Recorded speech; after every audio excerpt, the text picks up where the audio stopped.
We're back with another episode of the Lakers Fast Break podcast. Oh, the stuff that goes on behind the scenes.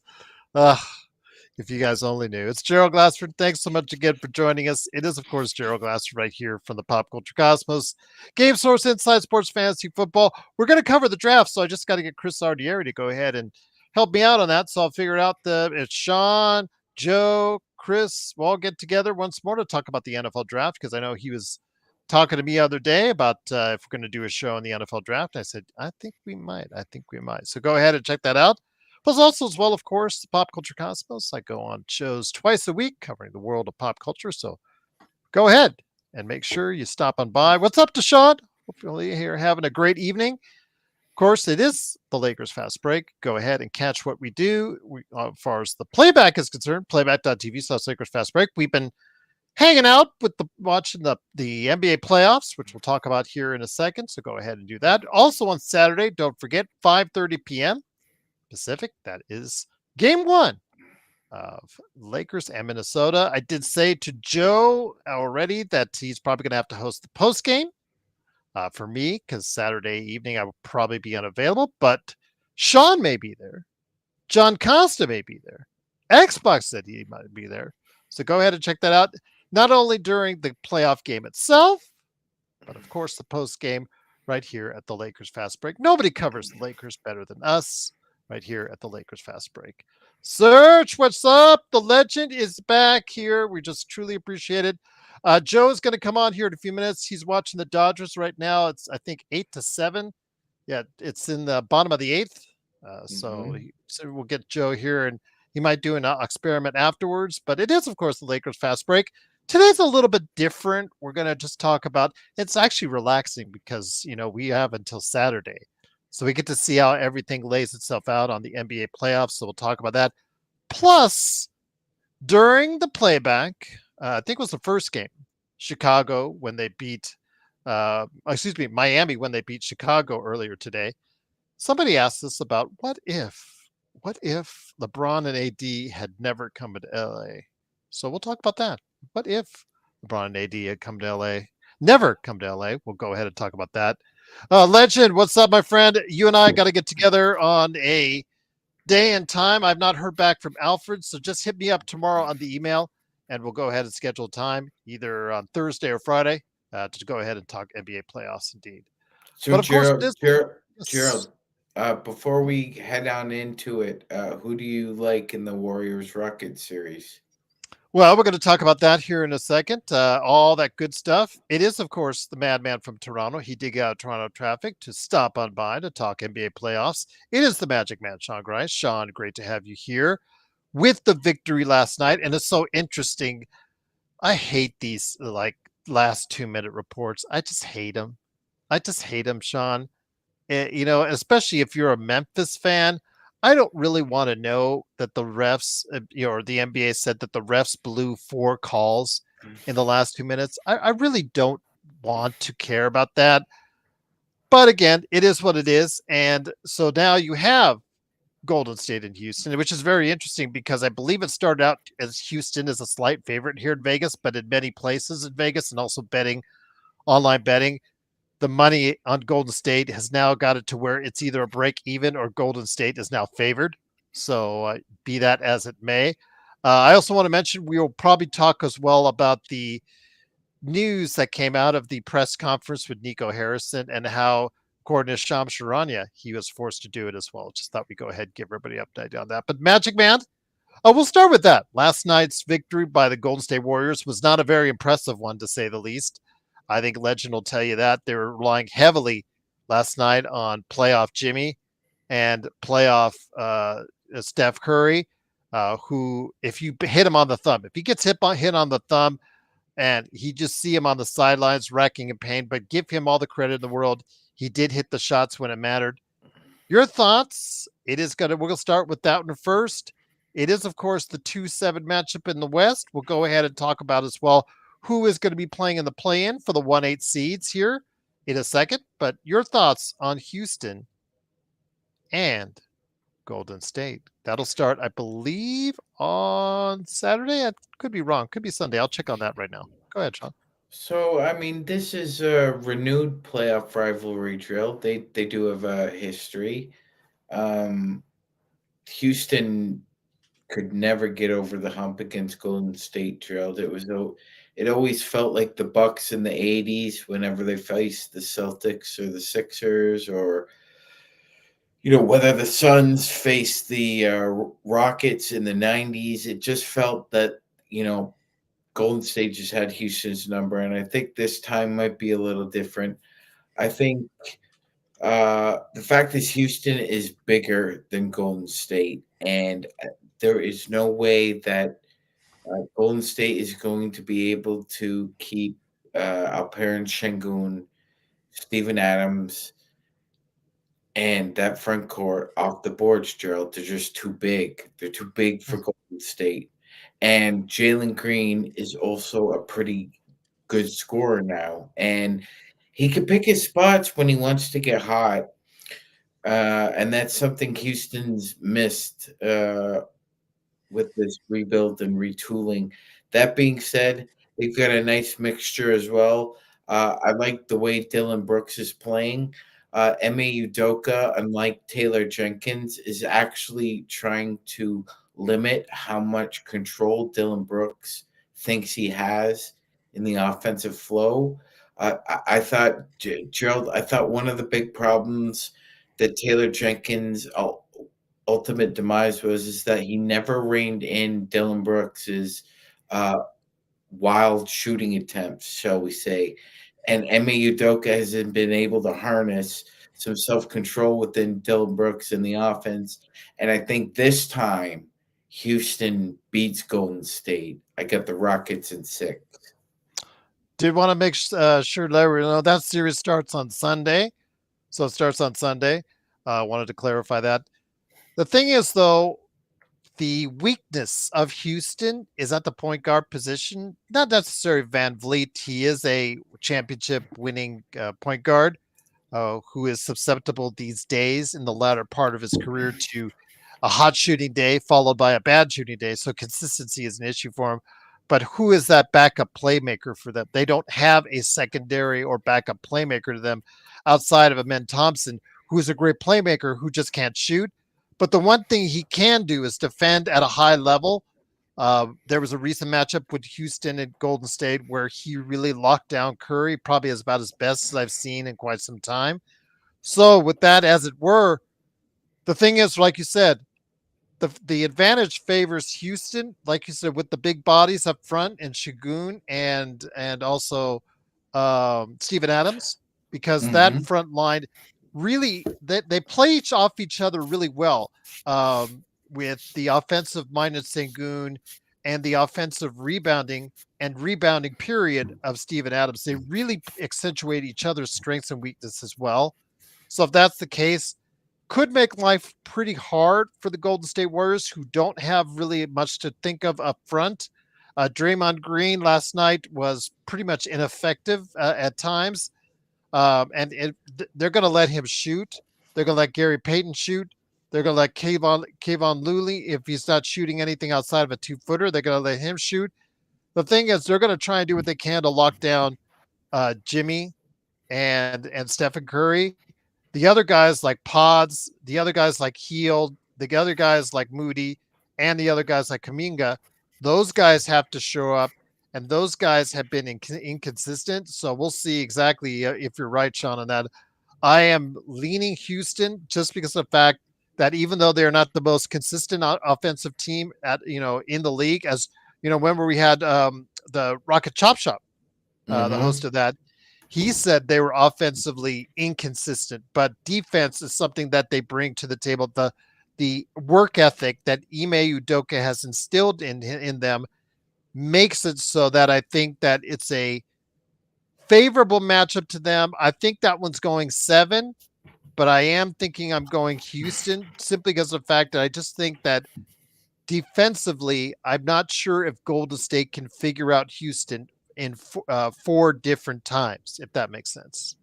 No, it does make sense, Gerald, because I think Udoka at this point trusts his defense enough where he can try to complicate what Steve Kerr and Steph Curry love to do, which is just pick and roll, screen and roll to death. And I, again, I also think that the depth of the front court as well. I mean, even if Adams or Shingun got in foul trouble, Jock Lindell is there, and he is a stalwart rebounder and a versatile big man again. So I think it does favor Houston, Gerald. I think that their size is just too much.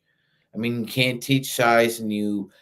What did Pat Riley always say, Gerald, about winning championships?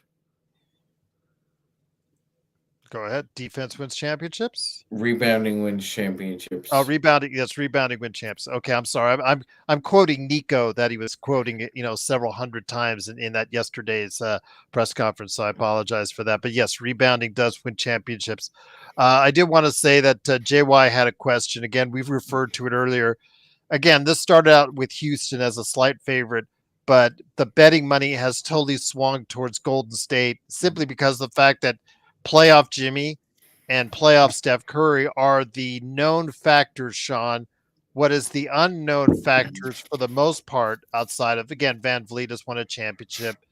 Uh, the unknown factors are the youth of Houston, and that is obviously what is of great concern to these bettors. So that's why they are favored. But then again, this reminds a lot of people of the Lakers when 2 seasons ago when they went up against Memphis, and a lot of people put them as the favorites.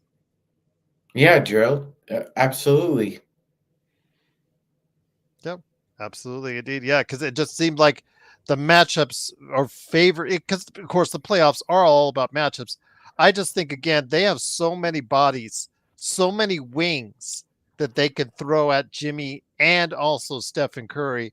I'm just not sure if they're going to be able to go ahead, Golden State, and find weaknesses in Houston's defense 4 games out of 7. I'm just not sure. I think it'll go Yeah, 7, but yeah, yeah, I don't think so either, Gerald. And like you said, the big flaws of both teams will be on display too. Lack of secondary playmaking from the guard position, and lack of secondary scoring from any other position other than the guard position with Curry. So it's we're going to find it a very interesting kind of. I wouldn't say totally different styles, but the fundamentals are a little different with these teams. Golden State relies on shooting, Houston relies on defense and rebounding. And we're going to see if the immovable object beats the unstoppable force. Xbox. I just checked the notice right now that the Dodgers have just won 8-7. Was there something you want to ask me? Let me know in the chat. Again, I'm trying to read that off just right now, but it is, of course, the Lakers fast break. Kevin Durant in the chat. I know you're a Sacramento fan who just lost and are gone fishing. Let's say it now. 1, 2, 3, Cancun. Yes, they're going fishing right now. Uh, Reel it a I, bit, I Gerald. Reel it a bit. I think the GM needs to be fired. I don't understand. Again, I said it during the game there that why would you in all if it doesn't work in Chicago with Levine and DeRozan, why would you bring them both to Sacramento? Just is beyond me. But again, you get what you reap what you sow, and they sowed a team that unfortunately didn't get it done. Now Dallas has just won and moves on. Your thoughts on Dallas? Do you see them, making a statement against Memphis and facing off against OKC? Because I think a lot of people, just like Golden State is now the favorite against Houston. I think a lot of people, especially with the jaw injury that we saw last night, and he was hobbling around at the end, that sprained ankle. I think a lot of people have a lot of questions on Memphis, and it might lead to an opening for Dallas. It could. It could, especially considering the fact that you know, I was very tired last night, Gerald, and we were watching the game, and Um, it just felt that John Morant somehow, some way, after consulting with the doctors, it looked like there were a lot. The medical team was huddled around him, as you Mhm. saw, and they gave him some medication, and somehow he came back into the game, Gerald. But he was very ineffective, Yeah. and I is it going to carry over? I That didn't look like a clean ankle sprain to me, Gerald. It looked like something that could linger that was very painful. Mm. Like the high ankle Absolutely. sprain sort of Because he injury. didn't twist it. He didn't do the L shape. It didn't No, wasn't it that bit didn't. of it. It was almost It like was a continuous roll. yeah. It looked like it was like you said a higher ankle, or at least the affected part could be higher up, which is obviously something of very great concern because high ankle sprains do take a little bit longer to recoup from. But again, we'll see tomorrow night. Excuse me, on Friday night as the Dallas Mavericks head into Memphis. And here today, also as well, a good man indeed. He just watched the Dodgers defeat the Colorado Rockies 8-7. That is the host of Joe Soro Experiment, and then also as well his game Corrupt Coreupt on Steam, and of course the company he owns. He's got it on his shirt, Simblades, Simblades with a Y.com. It is Joe Soro. Joe, good to have you here. Before we get into all the Lakers stuff and the what if, I remember the what if, by the way, that was asked of us earlier today. I wanted to hear your thoughts on the stuff that's going on. We just spent a few minutes talking about Houston and Golden State because people are in the chat were wondering why Golden State is favored. I know Legend is in the chat as well. I'm going to get a chance to catch up with him later this week. Your thoughts on that series before we get into the play-in victors and if they could go ahead and make any kind of imprint either in the East or West in the upcoming playoffs. You're asking why Golden State is favorite to Mhm. play. Well, I explained why a lot of it's due to inexperience on Houston's part and the known factors of playoff Jimmy and playoff Steph. That's why bettors are leaning in that direction. Oh, I don't know I'm just about telling you that. what the bettors here in Vegas have been saying. So That is that I'd have to see that one to. I don't know what's the line right now. In some places, I think it's lean. It started out with Houston as a slight favorite, but I think it's now either even money or What? Golden State. As far as Wow, I'm surprised. I would think that Houston would at least get that's two and a almost as half. bad as the Lakers. You know, if it's the same thing at the Lakers, the LA money comes in and people bet a lot on the Lakers. Golden State's gonna have a problem keeping up with Houston and their. I don't know. That's an interesting one. I thought for sure you'd get Houston as a home favorite, at least 2.5, kind of like in Like right football. now, again, it's like 4.5 points right now in game one for the Golden State Warriors. That's crazy. I don't even I know what know. to think about that. I'll tell you this: if you're asking me what I would like to happen here, I would absolutely like the Warriors to win because that means the Lakers get home court in the second round and they're an hour flight away. So I will be rooting for the Golden State Warriors in this series. And I do want a Steph versus LeBron series in at least one more time. Whether they're going to win this series, I don't know. It's, a few things are going to have to happen. Just Number gonna bring it one, out real quick while you're talking about it. yeah, number one, Draymond's going to have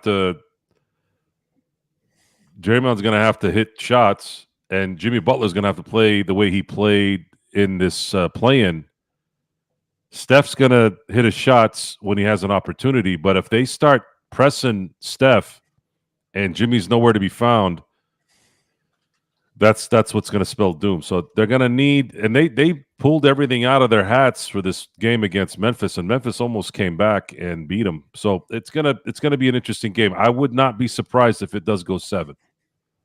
Yeah, that's what we're thinking, right? Magic. I think you and I both called 7. I said Houston in 6, but Oh, Houston I 6. think Okay. Houston at 6 sounds like that's the perfect number for Houston.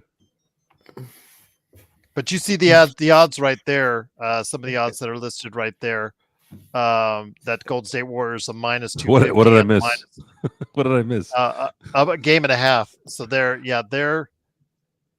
on sportsbettingdime.com. That's what the general series odds are on, that the Warriors are favorites. Again, I don't agree with it. I really think, again, like what I've seen so far, still leads me to believe, Magic Man, that Houston, I think, should have the edge in that series. But I just then I think think it's going to be a tough there's series. yeah, it's gonna be a tough series. I just think Houston could throw more defensive schemes at Golden State than they can figure out, Yeah. especially with their lack of secondary scoring. Mhm. Again, I just think I think it'd be Houston at 7. I That's just just careful. Gerald, it's kind of like in every other sport. Usually, with a great defensive team, normally what they could do is take your primary weapon or primary ways of scoring away, and they make you try and win with your secondary and tertiary options. And sometimes that could be very difficult. And like you said, I think the lack of scoring, secondary scoring that Houston has is a bigger problem than Houston's secondary playmaking, because I think Shingun can be an as equally adept playmaker as anybody on the floor, including Draymond Green. I mean, he showed the aptitude for it, and he definitely has the footwork and the skills for it. I think he needs to take over. He needs to be their number one option over Jalen Green. I think That's the only thing I have a question. late in Who is their games. number one? Late Who in is games, Houston's number late one? in games, it should the offense should go through Alper and Shingun. At some Okay. point in time, the Denver Nuggets said that they were going to give Nikola Jokic a chance to be the number one option and take over in the fourth quarter, and that's what Perrin Shangun's next level is, and he needs to show that in this series. Joe, do you concur with that? Again, I'm in agreement. I think just there's too much talent on the Houston side, too many wings they can throw at both playoff Jimmy and playoff Steph. You would have to get incredible performances from both of them, 4 games out of 7, and also as well, one of the guys has to step up, the Moody's, the Kamingas, the Pods of the world, in order for them to get by a really talented Houston team, Joe. They both have flaws, obviously. Houston doesn't have a go-to guy. You're right. Yeah. And that's usually not a good thing in the playoffs. Maybe that plays a factor in their It not might. being favorite. That's a key. That's a key. And the Warriors have 2 that they can rely on to go and get a basket. But Rockets do have the horses to play defense. I don't know, man. I'm now that I'm starting to think about it, I don't know how this is going to play out. But now you know why the betting has gone one way or the other on that one. Yeah. I guess I keep thinking about how Memphis kind of. I think the difference will be game 1. If Golden State comes out and wins game 1 and they take home court advantage back, that's huge. But I think if Houston wins both games, that poses the issue for Golden State. Yeah. Yeah. What about what we just saw today as far as the play-ins are concerned? We saw both Miami and Dallas advance with both of those teams. The number 10 teams beating the number 9 teams on the road for each of them. Joe, I'll start with you first. Dallas with an impressive victory on the road. AD, even though he didn't shoot really well, he was still a dominant factor. 25, 27 points tonight. Your thoughts on Dallas again going up against a Memphis team, still smarting from that loss, which again, that 2-minute rule telling us the refs screwed up 4 different times in the last 2 minutes, that helps no one. I think if you're a Memphis fan, you're really pissed off at seeing that and hearing about that tonight. Your thoughts about that matchup the winner meets and faces OKC, which might be just a quick death for either team. But your thoughts on Dallas heading into Memphis? There's never been a 10 to get to the 8 seed yet. And the Memphis Dallas thing has also gotten me in that Golden State Houston area where am I thinking with my heart or am I thinking with my head? I'm kind of battling right now. My head. You remind me of Xbox earlier today when he was doing that in the betting on that fourth quarter on the Bulls. Yeah, I wanted to tell him that don't bet with your heart. I was surprised that the Bulls crapped the bet on that one. I actually thought they were going to win this. And you're going to have Orlando. I'm sorry, not Orlando. It was a battle of the two ugly girls, Joe. Yeah, but come on, man. Chicago, you're at home. Miami's kind of You get your ass whooped at home like that? Giddy came to play, but no one else did. It's just the kind of game where it's not even the second girl's number on your list. It's like the fourth or fifth. That's what you were watching tonight with Miami and Chicago. It was just, oh my God, it was pathetic, Gerald. That defense by Chicago was absolutely abysmal. I think we mentioned it because right off the bat, how does that happen? How do you screw up so bad? Hero walked in for like 4 layups within the first 4 minutes of the game, and I was going. I think we were talking about it. I don't know if it was Vari or someone else I was talking to. I said we could walk in there and score layups against that type of defense. It was like parting of the Red Sea. It was bad, Joe. Yeah, I don't know, man. Atlanta is going to play Miami now. Even that battle one of that battle of the two ugliest girls now. So Atlanta, it doesn't matter, does it? I guess I'd like to see Miami in there as the 8 just to see how they play against the. I don't know. Is there anything there either? I don't know what's nothing there. Oh God, this is Hero would have to go for 50 each time. You're just, you're just. Orlando against the Celtics. I mean, is that doing anything for you? No. The Eastern Conference is worse. At least in the West, there's some intrigue with the Warriors playing. Oh God, the Celtics and Magic is like a Mounds bar. It really is. I mean, I can eat a Mounds bar. Yeah, but no one really. I can eat a Mounds bar, but that's like 3 months after you've eaten everything from Halloween, and you're like, shit, this is the last chocolate left. That's exactly what it is. They should just call themselves. This should be the Mounds Bar series. Oh man! Seriously, we're just waiting for the. We're just freestyling here, folks. This has not been rehearsed. Ask Gerald Glatsford. This has not been rehearsed. No, and that's the beauty of this is making it sound. We make it sound like it's rehearsed sometimes, but sometimes it's not. The East is a disaster at this point. Just get me to the Eastern Conference Finals for the love of God, please. I mean, can you imagine if even one of these teams didn't make it to the conference finals? You both won 60+ games this year. Give me a break. I think it would be the greatest upset in playoff as far as this decade. I think it would. If either one does not make it to the finals, the Eastern Championship Finals, so Eastern Conference Finals. So, yeah, I mean, if it's not a Boston-Cleveland matchup in the ECF, I don't know. Again, I will be stunned. I will be absolutely stunned because none of the other teams. Sorry, Vari, Indiana, New York, Milwaukee with Giannis, but no Damian Lillard because he's still listed out with that blood clot issue, or anyone else. I don't think has a prayer against either of those teams. But again, we'll see. They got to play the games as Miami does move on to face Atlanta on Friday, and the winner of that will face off against Cleveland on Sunday.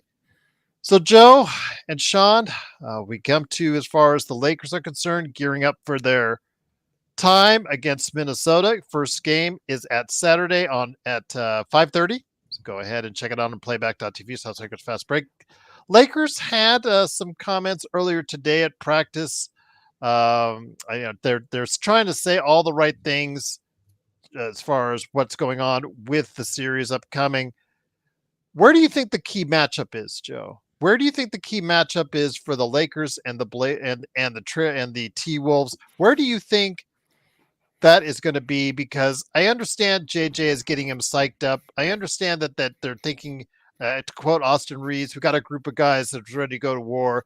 We've seen this before, and all the talk is nice. But where do you think the key matchup is? Thinking about it now, a couple of days in, where do you think that key matchup is for both of these teams? That's easy. Pick and roll to Rudy Gobert. Have that motherfucker on a string, man. Have him on a string. That way, as soon as someone comes and presses, right? As soon as they start to shade or double team, then let Luka pick them apart. That is going to be the problem. And I think if Minnesota's smart, they're going to have to prepare to play small ball because I don't think Gobert is going to fare very well here. They're going to need. Does he ever in playoffs? No, and it's not. It's his fault, and it's also not his fault. I think it's just the game is so different now, and if you can't shoot as a big man, you just get exposed because you just cannot cover enough ground outside the paint. And Gobert is not that guy.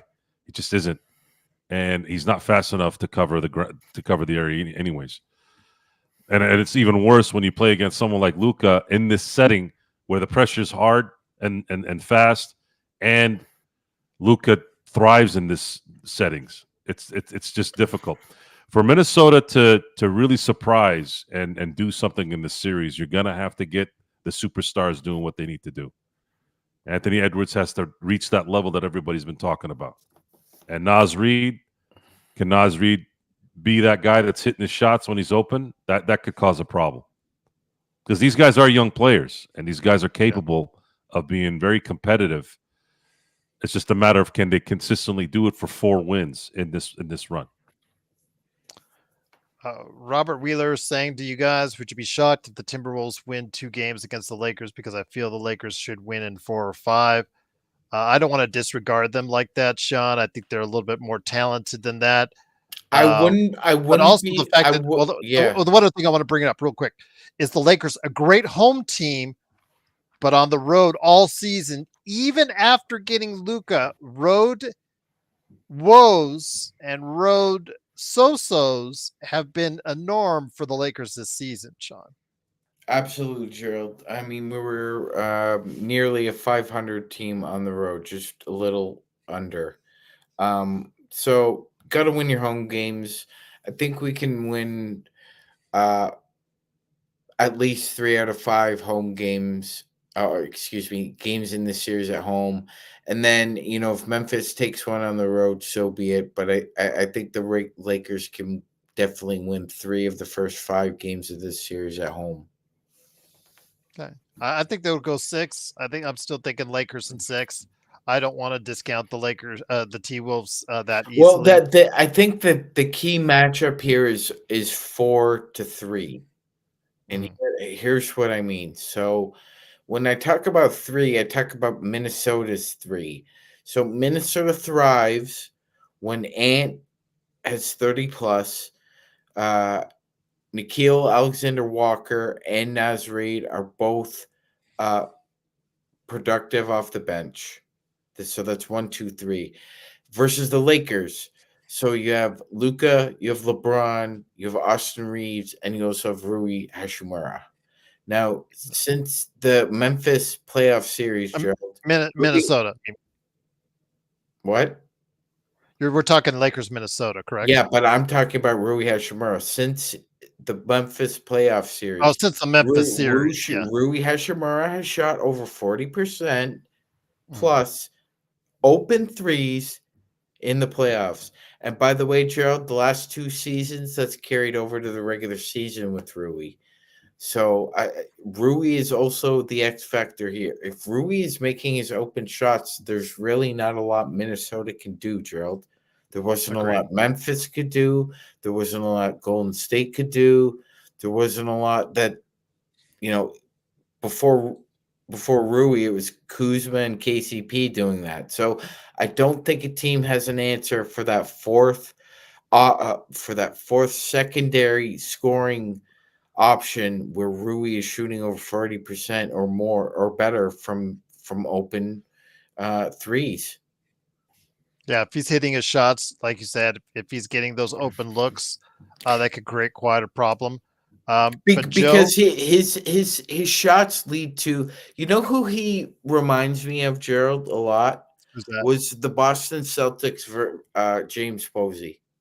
So the Hmm. Celtics would be up 7-8 points. You'd think you'd be making a run, and then Posey would hit a three. That's what it's kind of like when you're Memphis or you're Minnesota or you're the Clippers and you're playing the Lakers and Rui is making his open threes. It feels a lot like that. I mentioned this, Joe and Sean. I mentioned this earlier today on playback. Last year, you remember, Sean and Joe, I was really high on the Minnesota Timberwolves. They Phoenix in that first round against Minnesota. Phoenix was a 49 win team, but they were very much like the Lakers, very perimeter based. And the Minnesota Timberwolves at that time, Joe, put on an absolute clinic. That's probably the best perimeter defensive performance I've ever seen in the series as they swept the Phoenix Suns. They also played extremely well on the defensive end for most of that Denver series. And of course, their luck ran out when they played against Dallas. I had actually thought they were going to go to the finals, and Dallas, of course, with Luka, proved them wrong. So I want to ask you this, Joe.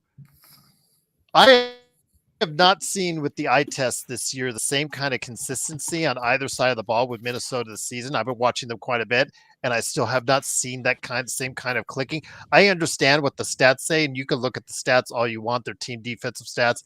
People are trying to throw it out to me. I just, by the eye test, I do not see them with a dominating, blanketing defense, especially on the perimeter, that I saw against Phoenix or Denver. Your thoughts on this?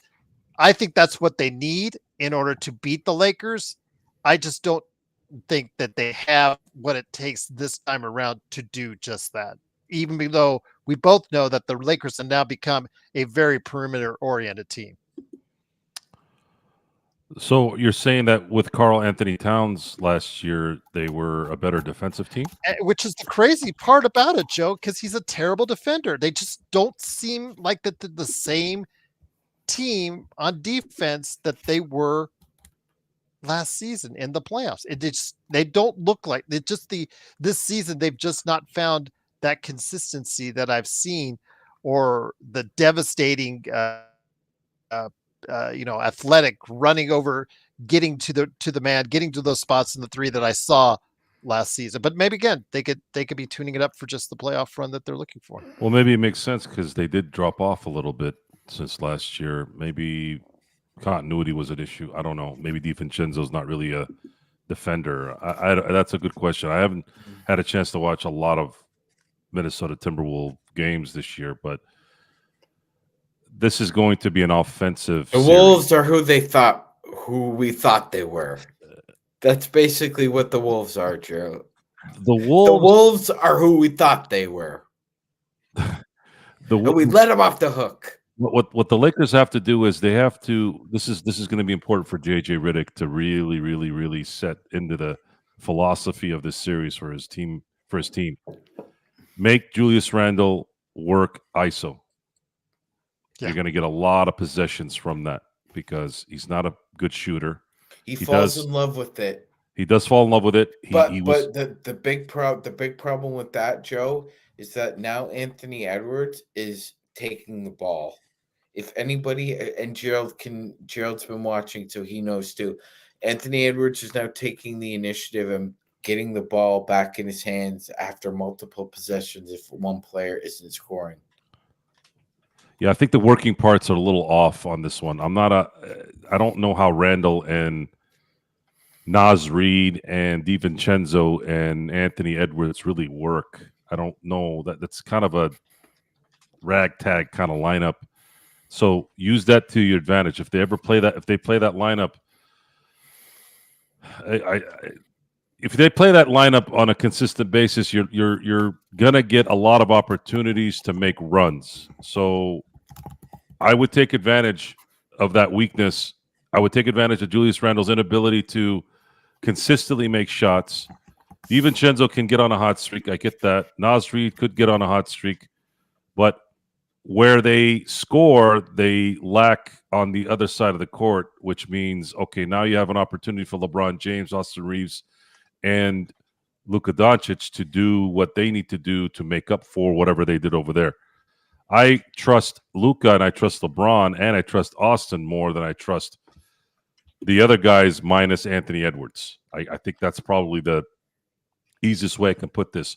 Who would you say that the Lakers have the three of the best four players in this series? Yes. Yes. If that is the case, Yes. if that is the case, then how is this team not going to win in 5 or 6? Especially with home court. Well, also the fact that you're also playing one of the worst clutch teams all year. Minnesota was a terrible clutch team, and they blew multiple 20-point leads in games this year. They blew multiple 20-point lead to the Chicago Bulls and lost in overtime. They just recently played the Milwaukee Bucks and scored 13 points in the fourth quarter. They were outscored 40-13.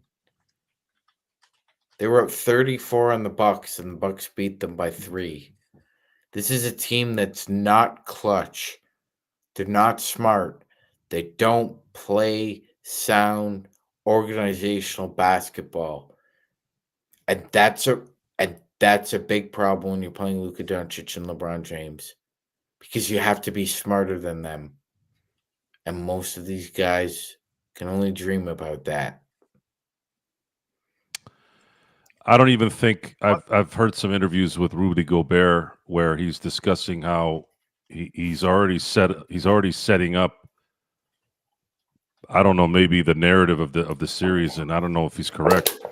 He goes, "We know a lot of teams are going to put 2 on Ant." That's an interesting comment. I don't think I would do that. I think I would maybe just play. I live with him scoring 40 to 45 points.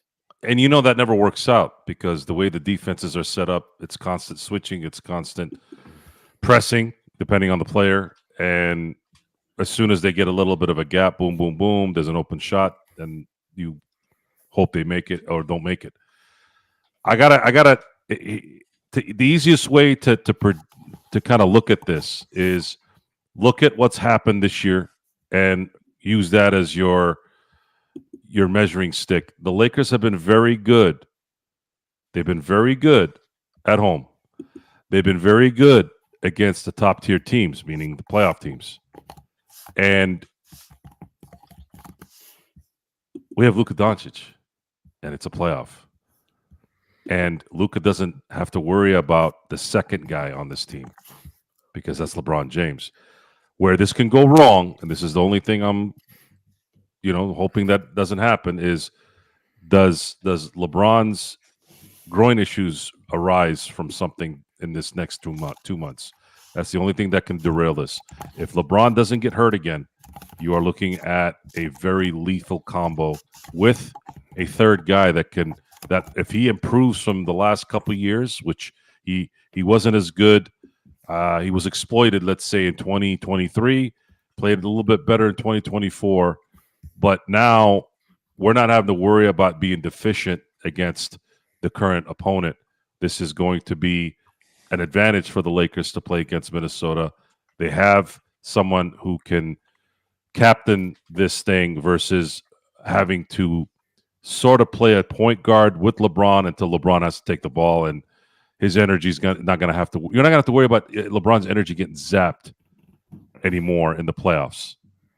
That's a huge advantage now for the Lakers, and guys have improved.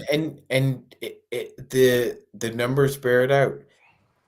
Teams that win both games at home go on to win 94% of series.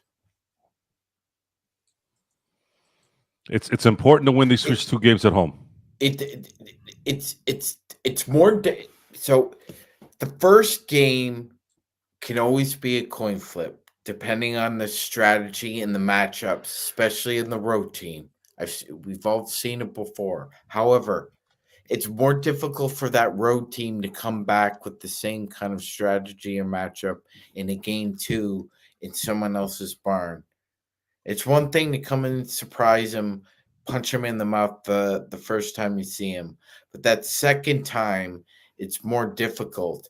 And that's why winning the first two games when you have home court advantage is so imperative, Gerald. Mhm. Just wanted to mention real quickly here a couple things. Once again, it is the Lakers Fast Break. It is Magic Man Sean Grice and Joe Soro. Truly appreciate you joining us. Again, after watching today. Oh, and by the way, Gerald, what's the stat when a team goes up 3-0 in the NBA playoffs? It's undefeated.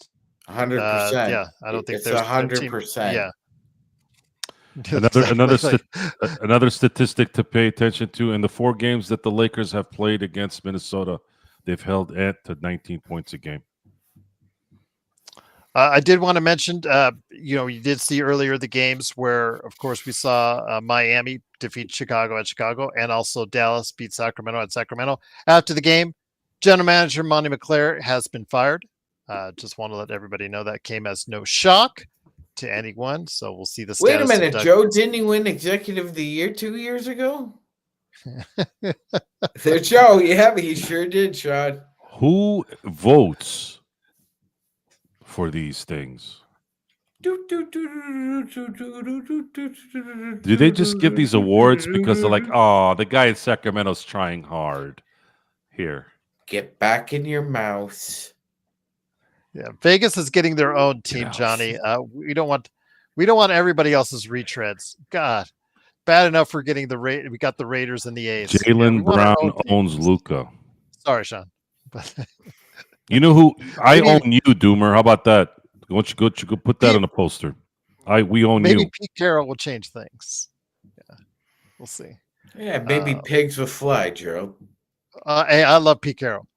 What he did for USC, I will always be thankful to him. But yeah, it does not. I don't have high hopes for the Raiders this season. Sorry, but I don't think you do either. That's the problem. The Las Vegas. I do not. But you always find a way to rub salt in that wound, don't you? I'm so sorry, man. You are not sorry. You're not sorry. You actually, I think deep down, I go to their games, and the home doing that. The road team is more popular than the home team at the Raiders games. Well, I mean, the Raiders. There's a lot of self-hating Raider fans out there. Well, I'm not one of them. I don't need to quote somebody who had a great line. Mm-hmm. I don't need to escape reality. I am reality. I know what the Raiders I'm just going to say this. I mentioned it actually, ironically, I was talking to Sports Baby about it on the Dodgers game. They ripped my heart out, Sean, when they left Los Angeles. You told me, Gerald. You told me. Yes, a lot of LA people feel that way. Yes. How does Jaylen Brown own? How does someone get owned when they drop 30 a game on them? God. Where do you guys get your shit? Because the Celtics won last year? Just because you lose a series doesn't mean you got owned. It's just like these guys say, oh, this team choked. I'm like, what do you mean choked? They lost. You don't choke when you lose all the time. Like that's just you watered down the word choking. They didn't choke. You know who choked? You know who choked? The 2016 Warriors choked. They choked. The 2017 Warriors whooped the Cleveland Cavaliers because they brought in Kevin Durant. LeBron didn't choke in 2017. Do you guys understand the difference, or do you guys just regurgitate everything you read on Reddit, stick it up your ass, and then have it come out of your mouth? Seriously, I mean, where do you guys? Where does the brain? Where does this work? Own. This guy owned. The defense Just- part, I understand on the defensive part for Luka. I understand he did not play. If you want to say they at all. owned, if you want to say they owned in last year's series, Kyrie Irving, you might have an argument. But I'm not going to sit here and go, you got a guy dropping 30 on your ass in 5 games, all of a sudden you own him. How the fuck you own a guy that's dropping 30 on you? How many guys do you know drop 30 points a game in a finals game? How many? There's like a handful. That's it in the history of the NBA. And correct me if I'm wrong, Sean, isn't Jaylen Brown having some issues with his knee? Yes, he is, Joe. Is it draining of the knee or what's going on with it? I didn't. He needed some kind of a he cortisone needed shot. a cortisone shot in his knee, and that tells me that he's got fluid built up in there, and they're gonna have to drain it. And once you start draining it, you got to keep draining it until he stops playing. And that's a hard thing to overcome. It's the inflammation. That's what gets us all in the end. The muscles, the tendons, the joints, they just become inflamed from overuse, overexertion. Hernan just wanted to let you know. Gerald, gravity always wins. Yes, it does. It's undefeated, and I won't ever. As someone who knows about gravity, yes, absolutely. Because gravity is, and now my age, I can't sky like I used to, and I'll just leave it at that. Hernan, Golden Steer and Circus Steakhouse, both excellent, but I think Circus is dilapidated to the point. I think there's talking about either somebody's buying it out or somebody the end of Circus is near. And I think if you go there in Circus, the atmosphere of the Circus, because last time I went there, it looks like it's a dying casino. And I think that's probably the difference there. But both are great representations of old Vegas and the actual steakhouses themselves. And great places to eat, both of them. So if you go on, you can't go wrong. But more people are leaning these days at the Golden Steer. I'll just say that. I'm trying to understand something here again. Luka's averaged 30 points against the Celtics, not only in the finals but his career.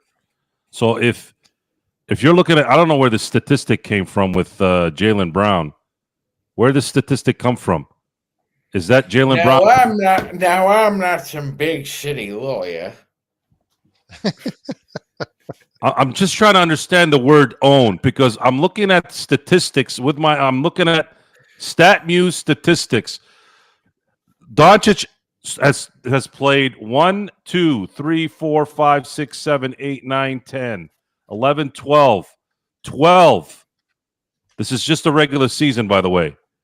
12 games. And he's averaging 38 and 7. I just define forget about Luka and Jaylen Brown for a minute. Can you define own for me, please? Because you fucked up that word with your own. What is owning when someone's dropping 38 and 7 on you? How do you own that? That's like saying Gerald owns my house. He doesn't own my house. Neither does Sean. My wife and I own our house. Seriously, I'm trying to figure out what the word own means in your view. And maybe I'm trying to teach you something here. Because I'm telling you right now, I know where it comes from. I just want to hear you say it. To be fair, Golden State did have the biggest choke job in the finals, but not the NBA playoffs of all time. That definitely goes to the 95 Phoenix Suns. You're up 3-1. You're up 3-1 on the defending champs. Bogdan says he is right. Brown does own him. Good God. And Joe says Joe asked to define owned, and he just repeated it. Joe Ari owns your house, by the way. That's good. If I had to give anybody my house, I'd give it to him. At least he's my people. Yeah, I know there's a website that shows the data. I'm looking at it. I'm looking at it right now. All I see is high numbers. What's own? What exactly does own mean in your book? Because if I'm reading what I'm reading here, unless this is wrong, you're telling me owning somebody? We're talking about 11 games. 12 games. I mean, 12 games. They define own when when a guy's dropping 38 and 7 on you. That doesn't make sense to me. That makes zero sense. So where is your stats? I'm looking at it right now. Yeah, it means, Joe, essentially it means to dominate or humiliate. So why isn't Jaylen Brown guarding him the entire game then? Why is he not guarding him the whole time? Oh, when he guards him 5 minutes into the game, or 10 minutes only during the game. God, I hope the Lakers face him. And now I'm on. God, please let them face the Celtics in there, man. And God help all you motherfuckers if he fucking owns your ass at that point. Seriously, because Joe will not let you live it down. You all need, seriously. You guys need a lesson in brain activity. The word own. Just say they beat the crap out of them on defense in the finals. Fine, they did. But to say they owned him just because they won the series is a stupid comment. It's stupid. You drain the word own. You drain the word own. You know who got owned his entire coaching career? George Karl against the Lakers. That guy got owned. Lost in Golden State. So lost in Seattle. Lost in Denver. That's why he's so bitter. That's why he's bitter. Come on. Did you guys think you were going to go on Laker Nation and just do this stuff on here and not get talked to? You guys need to freaking learn, man. You need to learn what things mean. It'll help you in your life. Talking stupid. This is why I go out in the world and I'm a fucking psychopath, because half the fucking people out there have no fucking awareness of what's going on. Nothing. They're used to this sitting there looking at trees and birds singing. I'm like, there's a car coming, right? There's a car coming, right? Oh, there's an invisible. Oh, because you're walking in the crosswalk, there's going to be an invisible shield that's going to protect you. Dumbass. These are trucks coming through. They'll fucking fuck you up. What's wrong with you? Nick Seriously, man, you guys got to 25. Use this, man. Work, train it. According to Nick T, Lucas shot 25% from 3 when guarded by Jaylen Brown.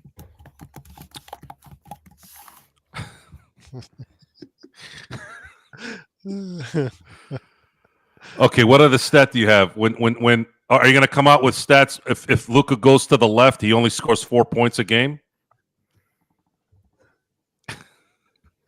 Do you have Twitter? I sent it to Joe. Joe has his own Twitter, Bogdan. Lakers Fast Break on Twitter for us. But Joe, what are you on Twitter? Joe Soro 5, right? No, Joe Soro OX. OX, yeah, Joe Soro OX. Yeah, he's right there. Joe Soro OX. In fact, I'll bring it up for you guys now. Let me go ahead and they're getting rid of the comments on that? Serious? In all fairness, that's weird. I think it is. There you go. I should explain to you what it is that I do. It's a great movie. There you go. Joe Soro Ox. You type in that, you can send a message to him. No, I don't still live in Turlock. I haven't lived in Turlock since I was 18. You got to follow him. Joe, I'll get up nice and early tomorrow and roll over the bacon. If you don't have my fucking money for me, I'll crack your fucking head open right in front of everybody to bake. And then when I get out of jail, hopefully you'll be coming out of your coma. And guess what? I'll be there to crack your fucking open again. I've said that line afterwards too. That I'm fucking stupid. I don't give a fuck about jail. Not the jail part, but I'm fucking stupid. Like I've said that before, just to let everybody know. Hey, listen. this stops here. Everything that goes into the red area is always about conclusion of something because of how stupid the other person is. Because if I make a mistake, I'm the first one to come out and say, "Oh, I fucked this up. I'm sorry. I'll fix it." But most people who make mistakes go hide in the corner and start yapping about excuses why they fucked up. I'm like, I don't give a fuck about why the excuses of why you messed up. Why didn't you tell me yesterday? If you told me that yesterday, I would have solved this problem. No one would have known about it. And if you come on here with stupid shit again, me and Joe are gonna squash your fucking head like it's a grapefruit. That's another thing. Iguodala winning Finals MVP in 2015 when LeBron had Anthony, I've got your head in a vice. Does that mean Iguodala owned LeBron? Seriously, guys, you guys have just Bogdan is saying I replied on his latest post on do it here. Do it here. Why do you have to follow us down a yellow brick road? Oh, go ahead, follow me. Look at my post that I made on somebody else's Twitter account. On some other day that you put your comment here so that we can read it now. Why do you make things harder for people? I don't see a comment. Before we head on out, what are your thoughts on just quickly the Knicks and Pistons and Clippers and Denver? I didn't get your thoughts on those series. Oh, I think that's going 7. I that one I'm going back and forth, Sean. It is going 7. Jokic is the best player, but the Clippers are a better team as a 1-12 or 1-15. I said Clippers the other day, then I went back and forth. I waffled back and forth back, and I'm going to the Nuggets. Today, I've got the Clippers, and tomorrow I probably will choose the Nuggets, and then the day after that, the Clippers. I'm going back and forth, Magic Man. I really am. I think that Kawhi is the X factor. If he stays healthy throughout the games, that could be the difference. I really think that'll be the difference. If that's I think if the Clippers win Game 1, Gerald, I think they'll win at 7. Yeah, I hear like you said. Absolutely. I think it'll go back and forth. I think they're just going to trade blows for the first 6 games. Okay, guys. So here's the stats: possessions when guarding each other. We're doing this now. Yeah, we're doing this. So 143 possessions. I'm not sure why it says for Luka 267 and then 143 for Jaylen Brown. I don't know what that means. Why? What's his name? What's your name? Hold on. Doomer. Hold on. Bogdan. Okay, Bogdan. Yes. Why does it say Luka 267 and Jaylen Brown 143? You're telling me that when Jaylen Brown covers Luka for 267 possessions?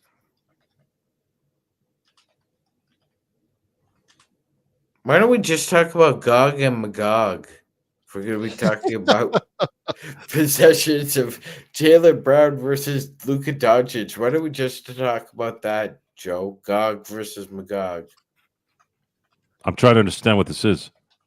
Well, I mean, do you know Gog and Magog? No. It's in the Bible, Joe. It's from your part of the world, actually. Like literally the country you're from. Your ancestors are from. It's Gog and Magog. Never heard of them.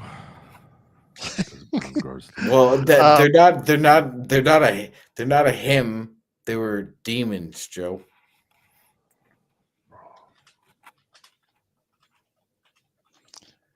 Hernan, if you're talking the Galaxy, Joe, hold on, Gerald, hold on. So in 267 possessions, hold on. This is somebody who went to the University of San Diego State, ladies and gentlemen.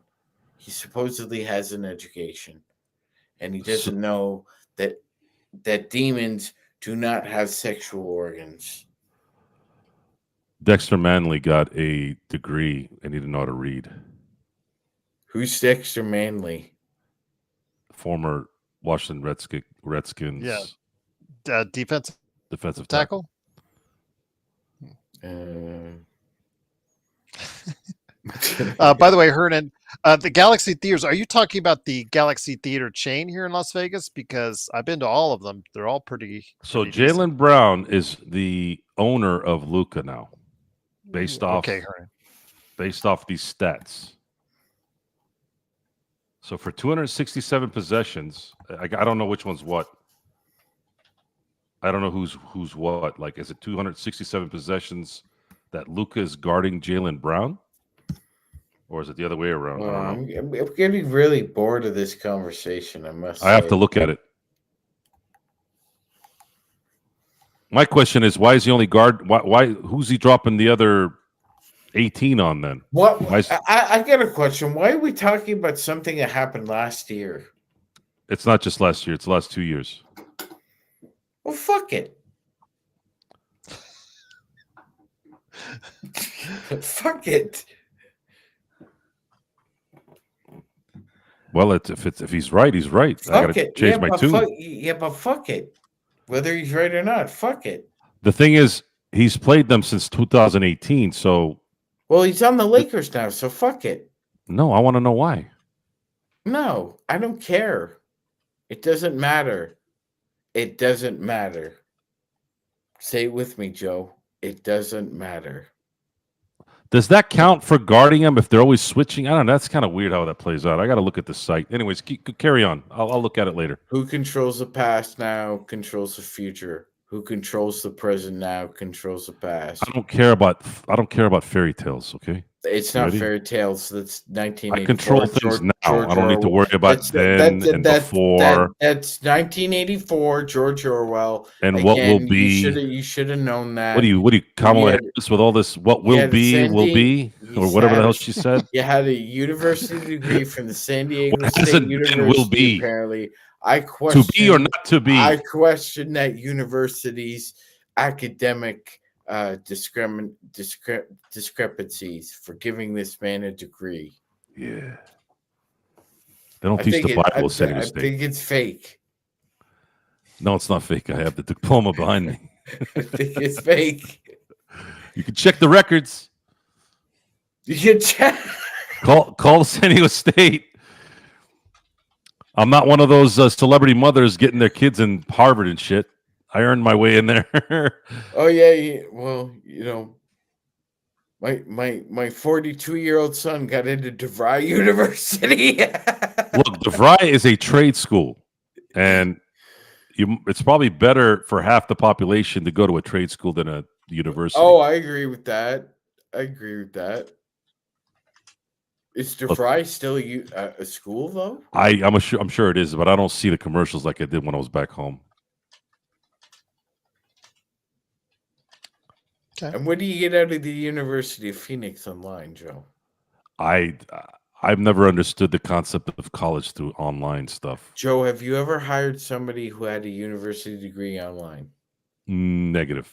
Joe, you don't really need a degree to play. Did you ever hire somebody who had a university degree from online? I'm sure I did, but I'm not going to disparage it because National University, a lot of their classes were online. So, I mean, my degree, a lot of that was earned online. As far as, but what Joe's talking about is trades. You don't learn from watching. You learn from actually hands-on. That's what the trades are. Well, I've had both. Then you got me. You got me on this one. I got to look at more stuff here, though. This is what is going on for the last 2 seasons. Well, technically two seasons. Yeah, 2 seasons, not 3, because he's only played 1 game against Boston this year. And again, his knees. We'll see his status of his knee going into the playoffs. But again, I don't know. I think you guys are reaching for straws when it comes to Jaylen Brown, thinking that he has Luka's number. I want to see this switching off thing. So what they're doing is they're basing the stats on when Jaylen is on him, and then it's just when he's on him. That's it. how that plays out is he really stopping him? I don't know. I'd have to go back and look at the games again. Yeah. I just think you guys are setting yourself up for failure if you're really riding hard on that Jaylen Brown thing, because Luka has made almost every defender in this league at one time look stupid at one time or another. And I'll just I think, but again, on vice versa, Luka has not been or quite frankly, when it matters the most, been one of the poorest defenders in the league. So that's something that also has to be of concern for the Lakers going forward as well. So we will see. Also, he's only a like, 35% average 3-point shooter for his career, so he's not exactly the best shooter in the world. Also, in one of those ahead, games, Sean. he only had one assist. Like Joe, you're talking about switching. They didn't do a lot of switching though. They basically let whoever was guarding him one-on-one go one-on-one with him. And they hypnotically trapped him into thinking he's a volume shooter, not a facilitator. I think one thing we don't really appreciate and try and gravitate towards is a lot of self-reflection that is necessary if you want to achieve a goal. And I don't give a rat's crap about the possession, who guarded whom, when did they do it. That's all in the past. And the past is a precursor to the future. That's true too. There's also something to be said about evolution. And if you don't think Luka can evolve, I would just say this to you. This is a player, when healthy, is going to be on the first All NBA team for the next 7 to 8 years, Gerald. And That's a great question, Hernan. Oh, go ahead, Sean. Sorry. yeah, and he now has secondary and tertiary scoring help that he has not had in his career yet. And he also has secondary and tertiary playmaking and facilitators around him. So it's a versatile mix that he hasn't really had before. He's only been cooking with the pot for a little while.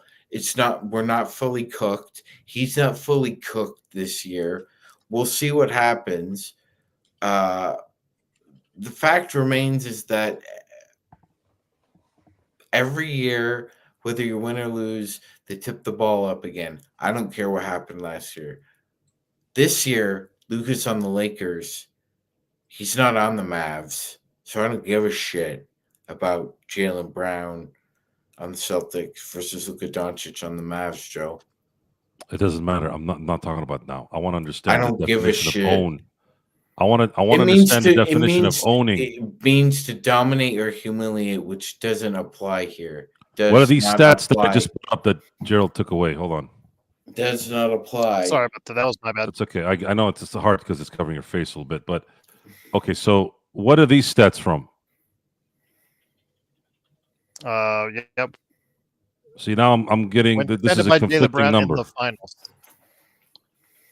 Because he's Well, saying when defended that's by the stat. The stat he gave me was that all time? No, this was regular season just plus in the playoffs. finals. This is in the finals. This is in the finals. So I don't know. Is that owning? 29, 8, and 8 isn't owning.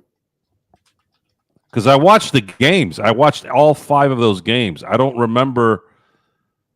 I remember Doncic being exposed on defense because that's the only place that they could attack. Like what you can do is you can try and diminish what he did, Gerald, by pointing out shooting percentages, but look at the productivity. Do you know how hard it is to average 29, 8, and 8 in the finals under that immense pressure? Only a handful of people in the world could do something like that. And you want to diminish it by, oh well, when Derek White guarded him with 8 seconds or less on the shot clock, Luca was 0 for 6 or 1 for 5, or I blow me with these arbitrary lost caught in a moment trap stats. I don't buy it. I just don't buy it. I've seen it too much where a team or a player is able to reverse course on some way, shape, or form the hurdle they can't get over. Eventually, they can get over it. Hernan, I just wanted to mention real quickly, and but we'll get you back. We'll get you guys back with our last question.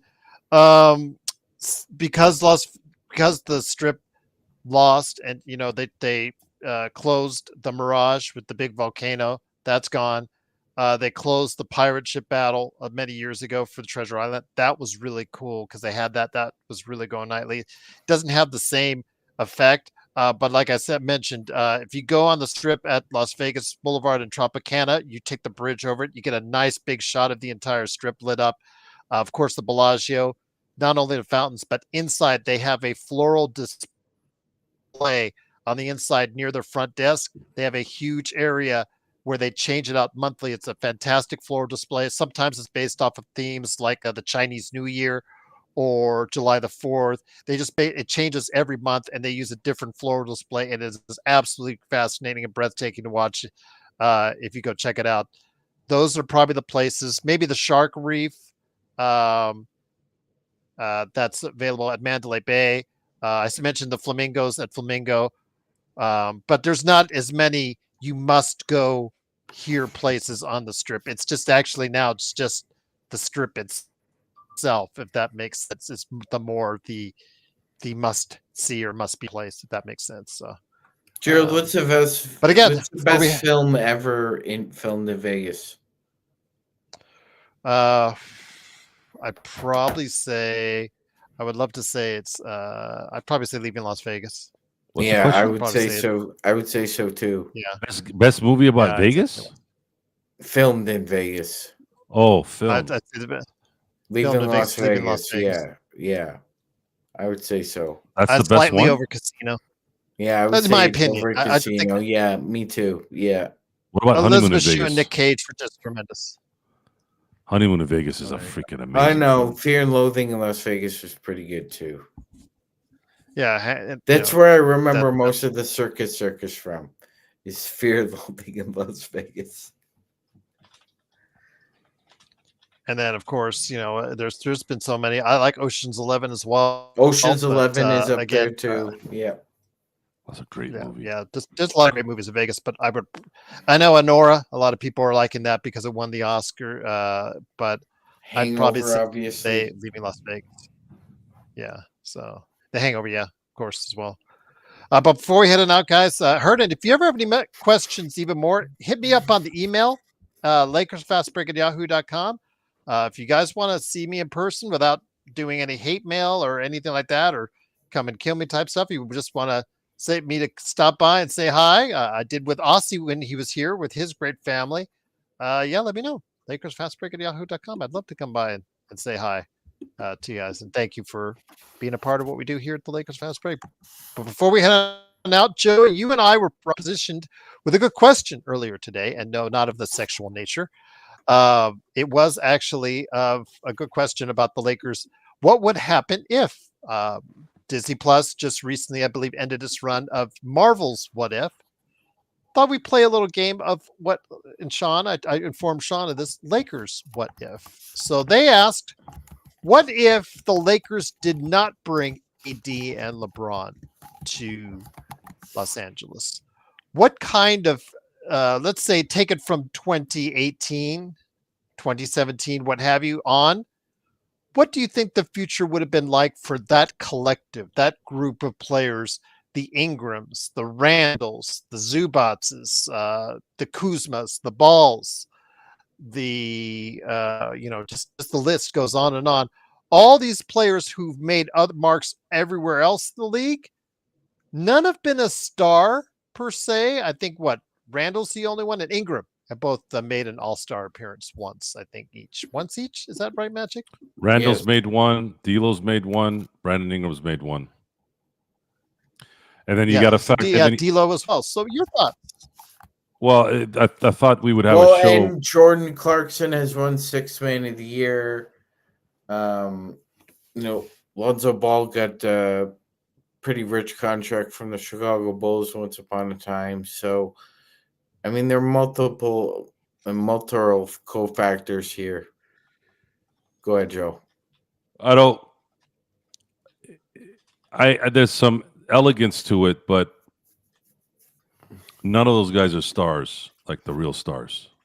They were some were very good players, and D'Lo's drop off was too drastic. Randall's too erratic. Brandon Ingram's too passive. Lonzo Ball's too injured.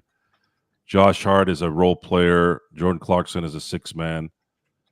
Larry Nance Jr. is a very good role player.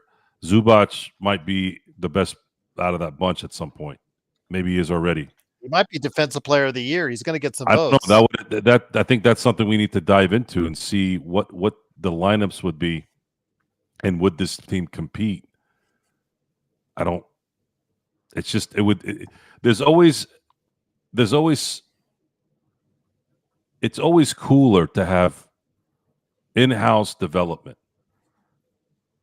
Just your guys, right? The ones you developed, the ones you drafted. But the Lakers, other than Elgin Baylor and Jerry West at the beginning of their kind of the known LA Laker run, the beginning of it, it's never been that way. It's always been Wilt is there. It's always been Goodrich comes back to LA. It's always been Kareem got traded there. Magic was drafted. Worthy was drafted. But you still had Bob McAdoo come. You still had Jamal Wilkes come. Michael Thompson is a good role player come. And then down the road, it became Shaq that came to LA. And then it became Robert Horry, Rick Fox. It's the Lakers have built their dynasties and their eras of championships on bringing in the biggest stars. And then they do have even their role players are guys that bring in with the mix of guys that they've drafted, but it's very rare. And I don't know how that would. I think I know how that would have played out. They probably wouldn't have been as good because there's really no bona fide star in that group, like a LeBron or a Kobe or something like that. And usually, those teams don't win championships. Xbox, I'm not questioning Zubac in a form of a playoff run because we've seen Zubac, we've seen Luka Magic Man take not only Gobert, but he's taken Zubac out on the perimeter. Once he gets any big man gets ISO'd, yeah, they all have issues, whether it's Zubac, whether it's Gobert, what have you. But you cannot argue with 17 and 13 Xbox. Leading, he is the ring protector on the second-rated defense in the NBA. So he has had a tremendous season. I know you guys all bash me for constantly reminding you guys how bad a trade that was and how dumb a trade that was. But the stats are there. He has had an incredible year, Magic Man, and he deserves all the credit in the world for it. But I'm just going to say for that team, I think the Lakers would still be missing something, Sean. I don't think, we talked about Houston. Who is that number one guy on that team? I think if the Lakers had kept all those players together, Joe and Sean, I think you would still have that same question. Who is that number one guy on that team? Yes. Yeah. I'm just. Would you agree? And how so, Sean? I mean, do you think? Well, that yeah, I just think the like they're nice individual parts in a solar system drill, but they don't work well together. They need to be off in their own space. And I think there's only one basketball last time I checked. And a lot of those guys demand the ball. And a lot of those guys don't facilitate. And like Joe said, a lot of them aren't that guy. They can't elevate themselves and everybody else around them consistently. I think there's a lot of great support guys, Sean. I think there's a lot of great two, three, But four, I think that five guys. I think that separates the wheat from the chaff, Gerald. Is again, Joe, the Bible says, is the ability to elevate yourself and others, even beyond what you've already tried to accomplish. And there's not a You have guy, any and different Joe is right. There's not a guy in that group that can do that consistently. So you think that the Lakers, had they kept everyone together, I think they would be a very solid playoff team for many years, Joe, but I don't think they would have ever gotten the job done. I think Sean agrees with me on that. You think you agree with that too, Joe, or no? Okay, so let's say they all were healthy. Lonzo would be the point. Would D'Lo be the 2? Yeah, right. Because D'Lo you would have Ball coming off the bench. Okay, so here's what you would have. This is the starting lineup. Ball would be the 1. Ball would be the point guard, and then you'd have D'Lo at the 2, and then you'd have Jordan Clarkson is your 6th man off the bench. Jordan is the 6th man. You have Brandon Ingram at the small forward. You have Randall at the power forward. You have Zubac at center, and then you have Larry Nance coming off the bench as well, and Josh Hart. That's your 8-man rotation. I think that's a high 40s, 50, 45, 49, 50 win team. So if you had the But right I don't coach, see it as a championship level team. If you had the right coach coaching that team, what's the right coach? Let's say this team was Tom Thibodeau.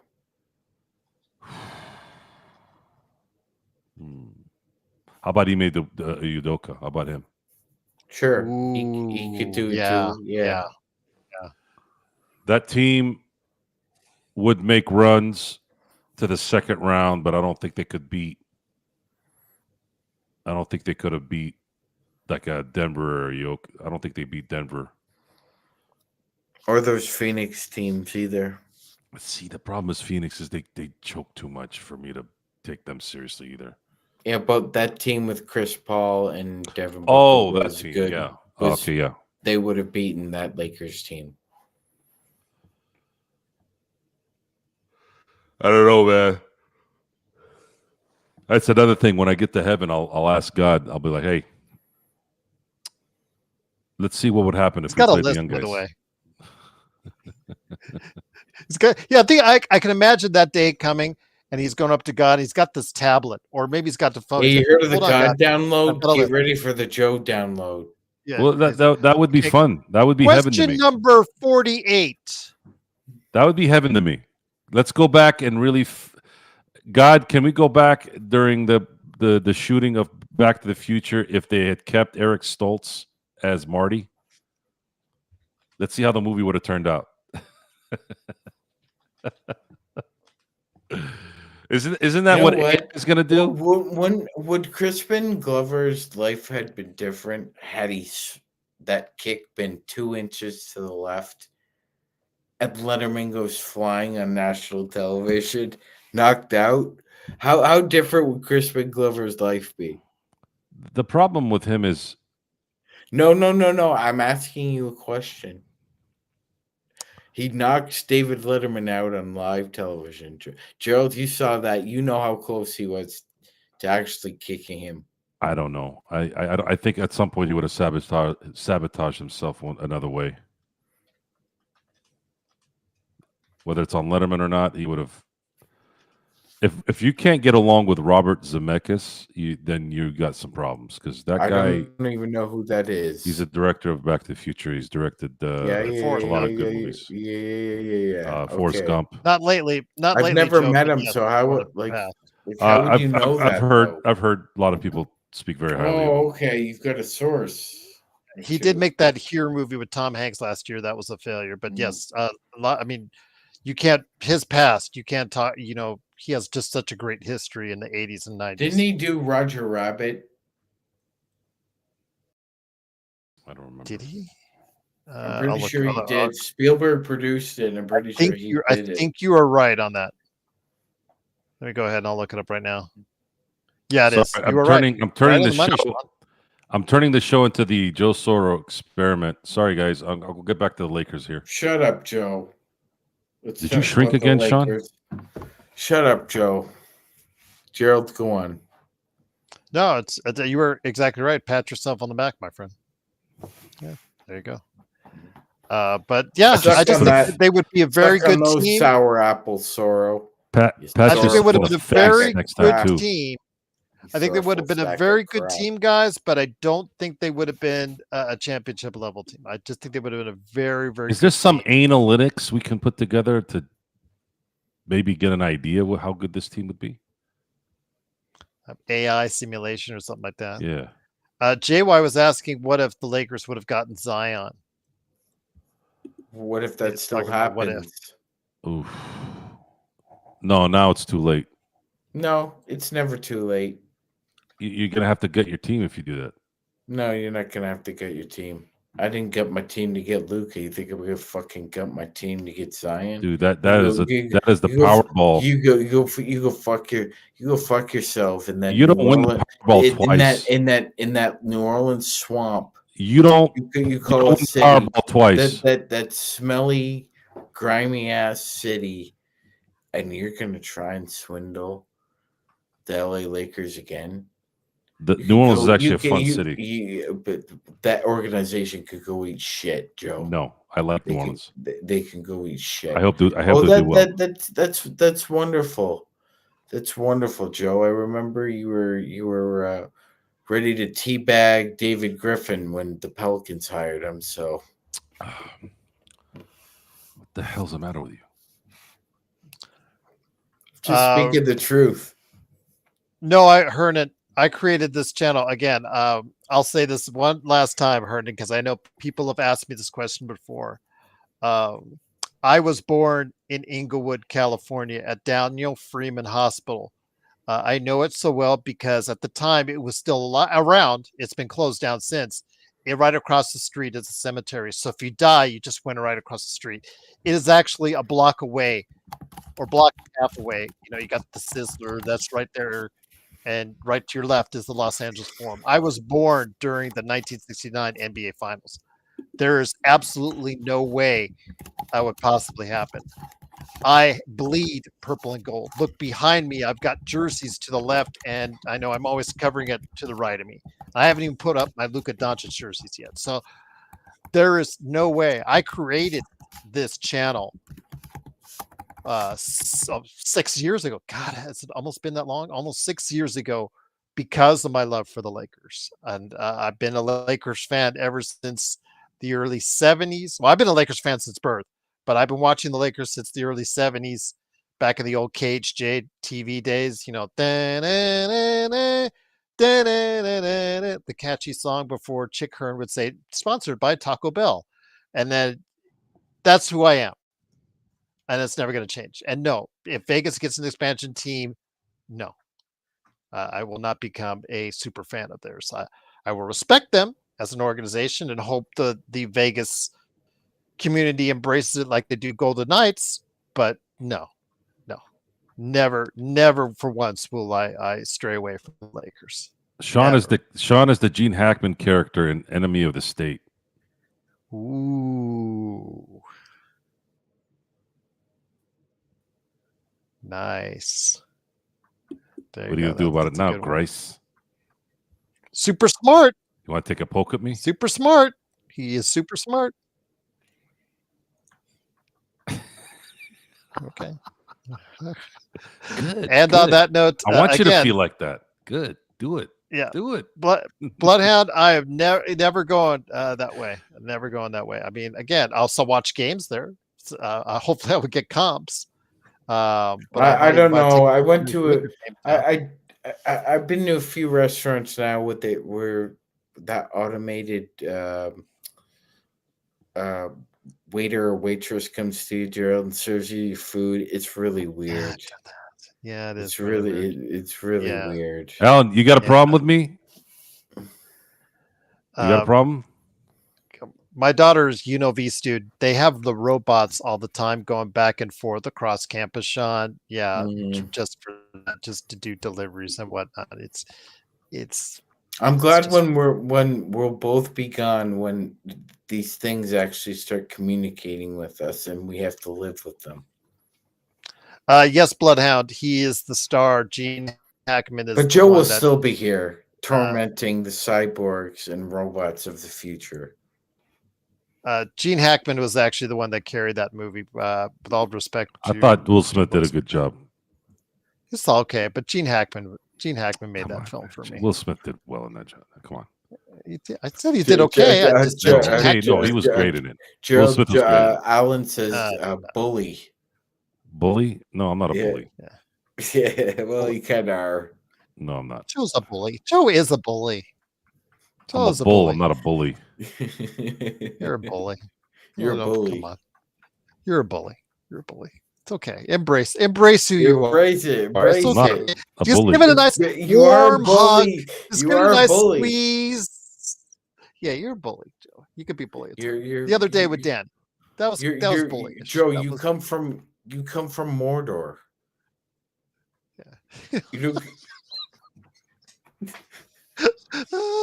To see the eyes of the eye of Sauron. Yes, the eye of that's the eye of sorrow. Yes. Precious. Johnny, you don't want that, dude. You don't want that. Gerald is Luke Walton. Yeah, that's the kind of other way. You know what, Doomer?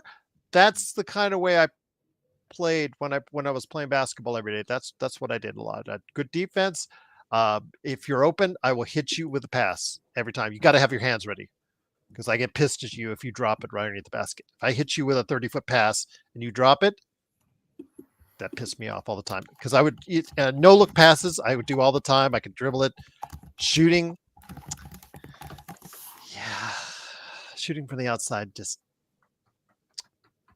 you could say Luke Walton style. Yeah, Luke Walton. Yes, yes. Driving the ball inside was more my thing. So yes. Love driving the ball to the basket. Yes. So on that note, yes, Lord of the Rings, Hunt for Gollum coming up 2-3 years, maybe. We'll see. But again, guys, truly appreciate you joining us. It is the Lakers Fast Break. Joe, since you were great enough to stop on by, you and Sean, of course, truly appreciate both you stopping by. Maybe we can invade the Joe Soro experiment tomorrow to repay you for your kindness with us today. No. Okay. Just thought I'd offer that. no. Okay. Don't ever ask again. Good Gerald Dunk. Joe, Yes. Joe sounded like Vigo there from Ghostbusters 2. Not a very pretty dunk, Alan, but yes. When I was I a am the kid, fed up and tired police when camp. I was a kid, I liked the second one better than the first one. Which one? Second Ghostbusters. Ghostbusters. Oh, you like Ghostbuster 2? Really? When I was a kid, I Oh, liked it's it Joe. first. But when I got older, That movie is all hate. That movie is so depressing because Same thing- everybody in that movie is angry. Everyone in that movie is angry about same something. Same thing with the Caddyshack too. Except for Gerald, except punched in the face by my friend for Vince. except for Rick Moranis, he wasn't angry in 1 or 2. No, 1 he was great in 1. No, 2. Well, he was 2 is depressing. possessed in 1. But you don't remember the story is based feeding off of everybody's anger in New York. That was the premise. I can relate to that. But unfortunately, that's why it's so depressing is because everybody was just so angry and it just. I know it's good. It's like if Well, I know that's Zool perfect. If Zool For you, said it's a perfect movie. if Joe. Zool said choose your destroyer, Gerald would think of Joe Soro. Yeah. Can Joe dribble a basketball and Choose dunk? the destroyer. Is Joe Soro is old, don't want to come back to his high school days in Turlock. Wow. It's going to be 30 years next year since I graduated. Turlock Guys was still my have, high school. reunions? You Yeah, guys still do I don't know if reunions? they're I don't know if they're Turlock, doing one. what was your football team's logo? Bulldog. Bulldog. Okay. We were the They still have the Spartans. helmet. Spartans of South Torrance High. All right. Burn on Joe by Can Jay. Joe Soro pick up and throw Magic Red into the pool? Oh, like in Entourage? Yeah, yeah. That remember that, Joe? Jeez. Yeah, go get us a couple beers. That was such a good episode, man. That was such a good Xbox. episode. Stay safe, my friend, and don't go to jail. Does Don't anyone know go what to a jail. hanging Chad is? A hanging Chad. Oh. Can Joe pick up? Hold on. Can Joe pick up and throw magic into? Okay, I already read that. I thought it was something new. Yeah. Can Joe Yeah, dunk? No, I couldn't dunk when I was in high school. No. If I was wearing a It's a suit, small ball, not a yeah, real and I basketball. told if I was wearing a suit and I told Joe to get us a couple beers, yeah, I would be in the pool. I don't know. Jumping off roofs. I mean, I climbed roofs, but I don't know about jumping. Oh, that's so tough to say, Doomer. I like both of them so much between the Bourne Identity series and the Mission Impossible series. I even like the Jeremy Renner one, but the MI movies are all good. I know the first one to some people doesn't make sense, but I liked it. Number 2 is over the top. I like number 2. I'm sorry. I know a lot of people hate number 2, but I like number 2. I just think that to me, it was a fun movie. Yes, it's absolutely mind-numbingly stupid. But it was so bad it's good type movie for me. What movie? The MI2. So MI1 makes to some people make no sense. The narrative doesn't make sense to some people. MI2, I understand, but I love John Woo as a director, and I just thought it was just so fun to watch. Just the cinematography of it. I just like. Can I call it a tie? I just like both. I like both of those series. There's none of those movies I cannot rewatch. I think for me, number 3 of the MI series, which is considered one of the better ones, it's actually the one I've kind of like.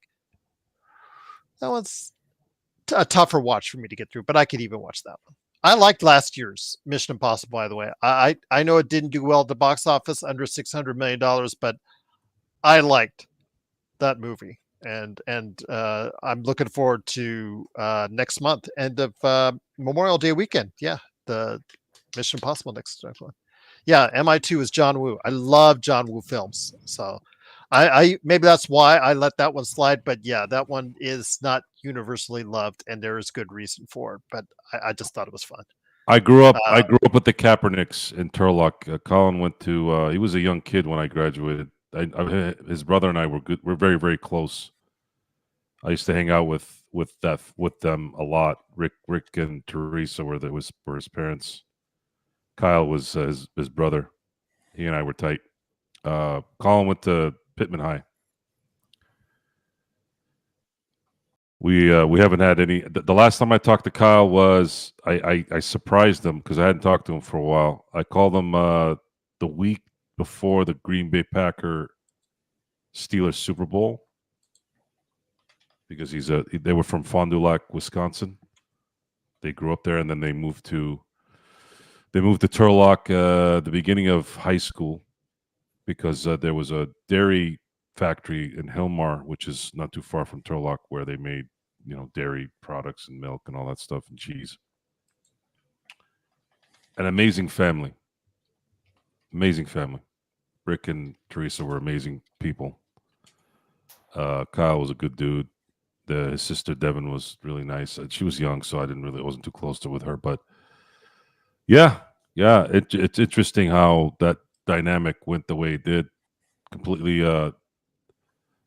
My anger towards Colin Kaepernick was more towards the fact that he denigrated his parents in this whole thing. Because I've been around a lot of people in my life, and they're going to show themselves no matter if they're friends or not. And some of the things I heard about him describing things about his own family never made sense to me because I never saw it when I hung out with those guys a lot. I went to football games with them. I watched football at bars. I went to their house. We had ice cream. We were I was very, very close to that family. Very close. Yeah, the firm is really really good. It still holds up, even to this day. Xbox. I watched it about I think 4 years ago, 3 4 years. Still holds up. So, all right. I know we've nerded out, but that's always a sample of what you get at the Joe Soro Experiment channel. Is that they just go off on a tangent and for any reason, and it definitely likes it. But all right, crash, and Magic got crashed off the air. Did you like the Joker? The first one, yes. The second one is a travesty. But then again, they didn't want to do the film, Bogdan. They didn't want to do the film, and they got paid. Warner Brothers paid them a humongous amount of money. So basically, the second movie is an entire middle finger to Warner Brothers because they did not want to do it. And I'll just leave it at that. But the first one, I think, is pretty good. So. But it looks like we lost Sean, Joe, and I think it's time to head out anyways. But again, maybe we'll do a Joe Soro experiment tomorrow. It's an off day for the NBA.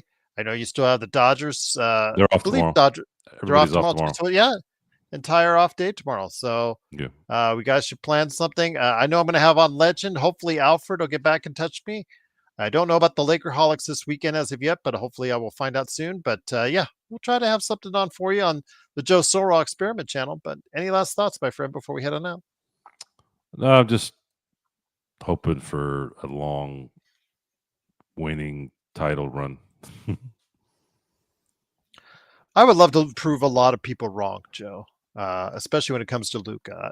It does. I mean, ever since we got it doesn't matter, honestly, about that. It's because there's always an excuse. I was talking about this with Jeff on a lot of his posts.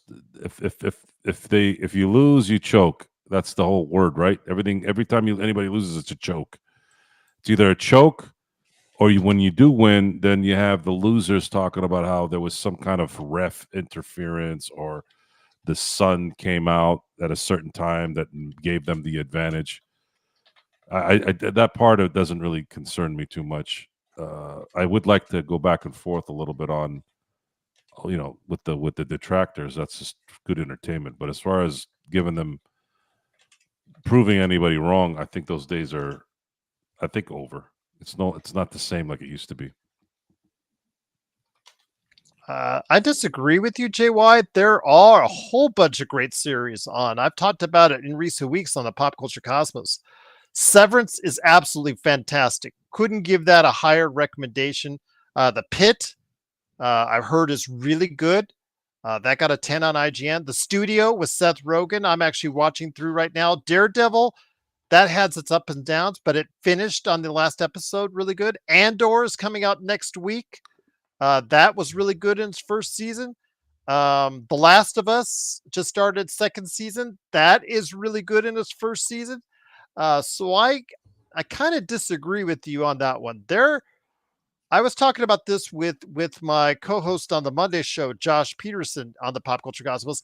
I think right now is a stellar time for television, and it's because of streaming and the boundaries they don't have that broadcast and cable shows do. I really think because they can push the envelope, that streaming shows are putting out a lot of really good television. That's just my opinion, but it's also backed up if you look at Metacritic and a lot of. It's the only place that I've seen quality. Yeah, because they can do it, Joe. Business. They don't have to worry about numbers of shows. They can do any amount of numbers of shows. They can do any amount of time for each show. They can do about pretty much go through the entire content. The White Lotus just got huge ratings as well. So, JY, maybe I understand the streaming outlets are now all expensive, and it's now like we were back again with cable paying a lot of money, like back in the 10, 15 years ago. I get that, but there is some quality quality shows that are out there on streaming right now. If you catch it, I'd say give it a second chance. Give some of the stuff a second chance. I would start you with Severance.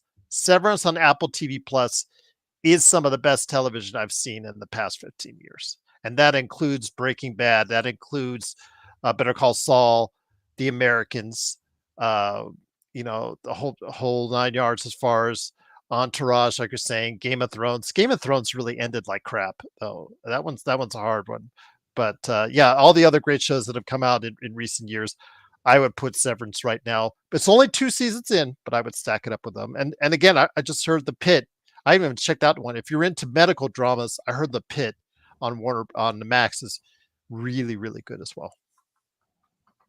Good stuff. So, yeah, good stuff indeed. So, JY, don't give up hope on television. Again, if you're willing to go ahead for the streaming outlets, you'll find some good stuff on almost every streaming outlet out there. So, I'll leave it at that. But if you have any questions for us, again, if you stop by Vegas and you want me to come by and say hi, hit me up, LakersFastBreak@yahoo.com. I know I'll be seeing some people during Summer League. I've seen Joe, although I had to go see him. When he came by Vegas. We won't talk about that again. But, if you need any advice on where to go on Vegas too, even if you don't want to see me, just hit me up, LakersFastBreak@yahoo.com.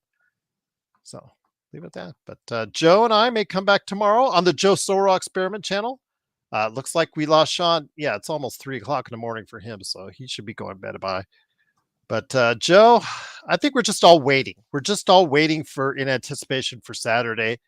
And we're going to see how it goes. But yeah, just looking forward to it for once. I think the Lakers, if things fall a certain way, I think they can really make a run in this year's playoffs. I didn't say for certain, so don't hold me to it, guys, but I think they can. Didn't say they will, but I said I think they can if certain things fall the right way, Joe. We're going to have to see how the bracket plays out. Yeah, exactly. It's all about matchups. So with that, it is, of course, the Lakers Fast Break. Please like the show. If you stuck with us for almost 2 hours, give us that thumbs up. Come on, you can do it. Subscribe if you haven't yet already. I mean, I know I say it ad nauseum. We all as YouTubers do, but please do so. It does help the channel. I'm up to 2,300 subscribers, and it's greatly appreciated. So yeah, just let us know. Yeah. Like, subscribe, and then if you want to become a member, it's $2.99 a month as well. All right, so for Joe Soro, Magic Man, Sean Grice, and me, Gerald Glassford, thanks so much for watching, listening. Big shout out to Serge, Xbox, Vari, did a great job on playback, and also as well, of course, modding tonight. Truly cannot thank you enough, and for everyone out there in the chat and everyone out there at home, truly appreciate you stopping by for a snack pack right here at the Lakers Fast Break Podcast.